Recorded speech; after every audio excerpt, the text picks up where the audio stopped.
Bonjour, donc aujourd'hui nous sommes avec Sévan Torossian. Bonjour Sévan, vous êtes directeur du pôle études et recherche au sein de la société Arthur Lloyd. On est ravis de pouvoir échanger. On avait déjà fait un point voilà, tout après le tout début comment dire, de cette période Covid. Et on voulait savoir comment se porte le marché des bureaux en Île-de-France, Sévan, parce que voilà, on sait que votre société est experte sur ce secteur. Bonjour Jonathan. Alors c'est vrai, le marché des bureaux, enfin, la crise sanitaire a eu un impact sur la consommation de surface de bureaux en Île-de-France. Bon, l'arrêt généralisé pendant le confinement de l'économie, hein, pendant les presque 3 mois du confinement, ont amené les entreprises à stopper quasi net leur recherche immobilière, leurs décisions immobilières. Les entreprises, et on peut les comprendre, elles se sont quand même plus concentrées sur la gestion de la crise, l'organisation du travail à distance, le déploiement des outils IT, gérer les règles sanitaires pour le retour au bureau. Donc effectivement, pendant ces quelques mois du confinement, le marché a souffert. Je vois quand même deux éléments à retenir, hein, s'il fallait en retenir que deux. Le premier élément, c'est évidemment un repli de 40% des volumes de transactions depuis le début de l'année. Une baisse qui est relativement homogène, hein, selon les zones, à part la défense qui s'est illustrée avec une belle transaction réalisée par Total sur la tour The Link dans 126 000 m². L'élément positif, c'est qu'on a eu quand même un frémissement après le déconfinement, un frémissement de la reprise, une reprise des visites et donc une reprise de l'activité avant l'été. Mais c'est vrai que là, avec les incertitudes sanitaires qui reviennent sur le devant de la scène, on aura probablement du mal à dépasser cette année le seuil des 1 500 000 m² placés. Alors, c'est vrai que c'est une baisse forte par rapport à l'année dernière, mais il faut avoir en tête que le marché a déjà connu de tels niveaux.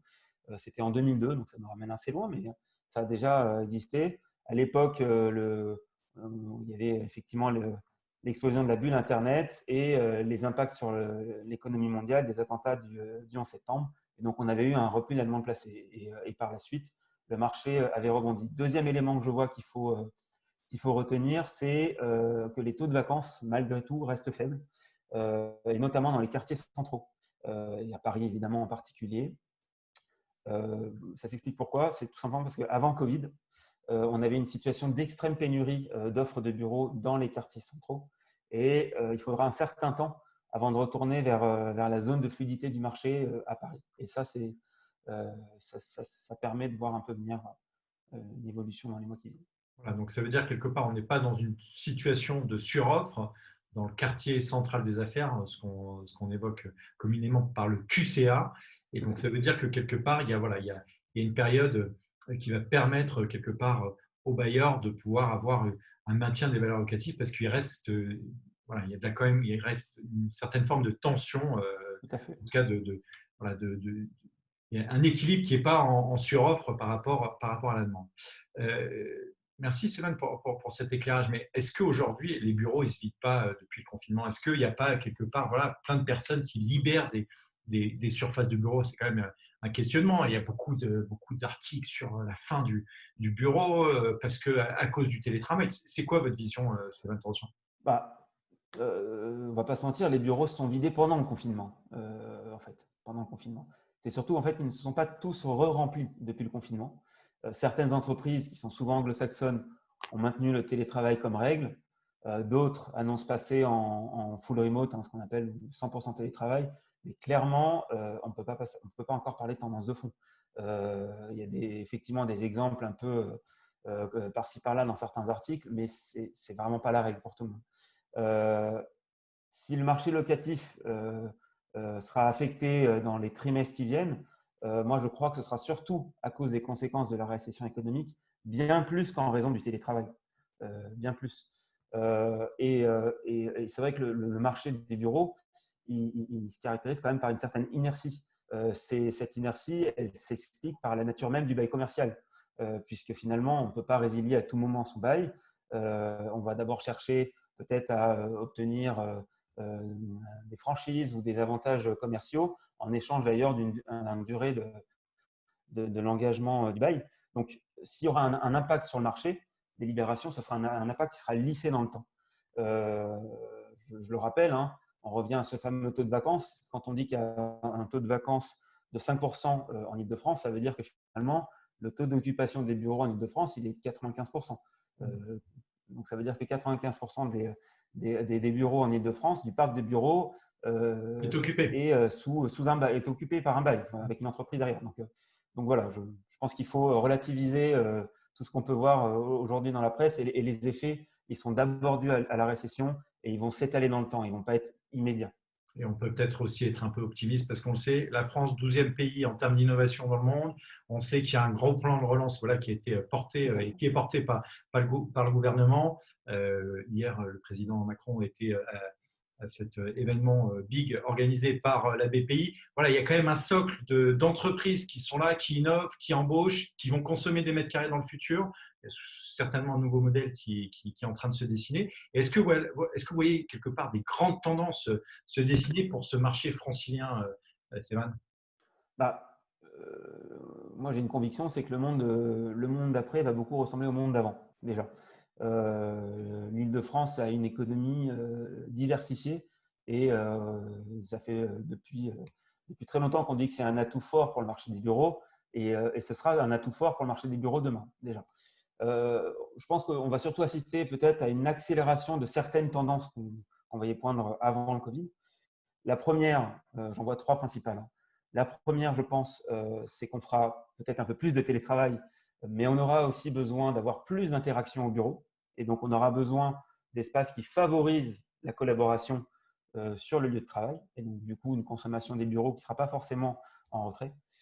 La deuxième tendance, c'est ce que j'appelle l'hypermobilité, liée elle-même à l'hyperconnectivité et au nomadisme. On va sans doute avoir peut-être un éloignement des lieux d'habitation, des centres un peu plus vers la périphérie. C'est une tendance qu'on commence à voir un petit peu aujourd'hui, mais qu'on voyait déjà hier. Et donc, on va peut-être encore plus se déplacer qu'hier. Et on aura besoin d'infrastructures très efficaces pour travailler depuis n'importe où, infrastructures de transport. Et donc, le Grand Paris va apporter une réponse, les lignes de LGV également. La 5G permettra d'être constamment connecté au réseau de son entreprise. Donc, l'hypermobilité et le nomadisme, c'est la deuxième tendance. Et enfin, la troisième, c'est peut-être une nouvelle géographie des entreprises. Pourquoi Parce qu'on pourrait assister, en plus du siège social qui va être vraiment le hub, qui va favoriser les rencontres, finalement peut-être un développement de sites satellites autour de ce siège social, de sites satellites peut-être en banlieue. Ces sites satellites, peut-être pour le rappeler, c'est vrai qu'aujourd'hui, il y a quand même beaucoup de salariés qui habitent très loin de leur lieu de travail. Et ce site satellite, c'est quelque part un bureau qui est entre son lieu d'habitation et son lieu de travail, donc peut-être à mi-distance pour faire moins de transport, pour avoir une qualité de vie qui soit peut-être un peu plus agréable. C'est ça, hein, Tout à fait, c'est exactement ça. C'est le lieu de transit qui permet d'éviter d'aller jusqu'au siège, mais quand même d'avoir un espace où travailler. Donc des sites satellites ou en banlieue, et là encore, le Grand Paris va permettre de favoriser ça, les prolongements de lignes de transport, ou même dans les métropoles régionales, hein, puisque on voit bien qu'il y a aussi une demande de régions. Et donc, ces sites satellites, ils pourront aussi prendre une nouvelle forme. Ça pourrait être aussi via des espaces dans des tiers-lieux ou des espaces de coworking qui finalement sont des bureaux repensés, mais des bureaux quand même. Donc, je pense que globalement, les tendances que je viens de vous citer, elles étaient déjà là hier. Elles vont peut-être sincèrement s'amplifier. Oui, donc quelque part, c'est pas noir, c'est pas blanc, c'est gris, c'est avec des choses qui existent déjà. On le sait très bien, le télétravail, ça existe depuis de nombreuses années. C'est important de rappeler également que les salariés, ils ont envie d'aller à leur travail. Alors, peut-être pas tous les jours de la semaine, mais une grande majorité de la semaine, hein. Il y a des études qui montrent que voilà, les salariés ils veulent 1 ou 2 jours de télétravail par semaine, parce qu'il faut aussi pouvoir s'organiser à la maison pour pouvoir travailler dans des bonnes conditions. Merci pour cet éclairage, Sévan Torossian. Merci, Je Jonathan. rappelle que vous êtes directeur des études et recherches au sein de cabinet de conseil qui s'appelle Arthur Lloyd, un des vraiment leaders sur le marché, que ce soit en Île-de-France, mais également une grande force et une grande implantation en région. On vous remercie et puis on vous dit à très bientôt, Sévan, pour nous parler à nouveau de ce marché immobilier, Avec plaisir. immobilier d'entreprise. Merci, Jonathan. À bientôt. À bientôt, merci.